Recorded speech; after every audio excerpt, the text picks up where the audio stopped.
Another curiosity. The church owns more than 3,000 acres in northwest Missouri where Mormons believe that Jesus will return for his second coming. Gordon Hinckley prefers not to talk about Jesus returning to Missouri or about sacred undergarments. He says that those points miss the point. He wants to portray Mormons as mainstream, not extreme. And for that, Hinckley has hired a Jewish-owned public relations firm. Mormons hiring Jews to help spread the word. Makes sense to Senator Orrin Hatch, but then he wears a mezuzah on a chain around his neck.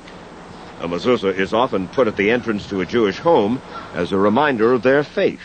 It's typical of Mormon people to love all people, but especially Jewish people.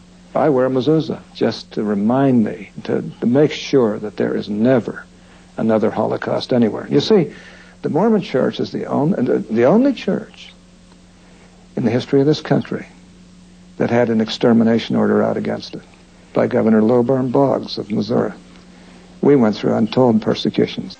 When Smith announced that independence was the site of the Garden of Eden, and that this would be the site of the new Zion, and that God would give this chosen land to his new followers, it didn't sit well with the old settlers in Jackson County.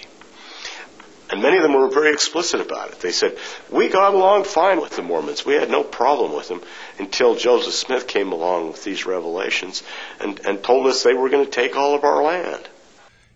The extermination order. What a lot of people don't realize, it was first threatened by the Latter-day Saints. 3 months before the extermination was ordered by Governor Lilburn W. Boggs.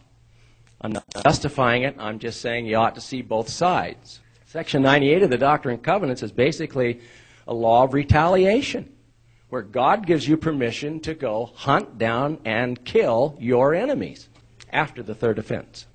There's a little more about the extermination order. This is what Sidney Rigdon said in this famous 4th of July speech, and that mob that comes on us to disturb us, it shall be between us and them a war of extermination, for we will follow them until the last drop of their blood is spilled, or else they will have to exterminate us. For we will carry the seed of war to their own houses and their own families, and one party or the other shall be utterly destroyed. Smith approved of the speech, and it was printed in the Far West, a weekly newspaper, and the church's Elders' Journal. The church had its own War Department. The church, they had a Secretary of War, their prophet and president. And so there's a real militaristic and culture of violence.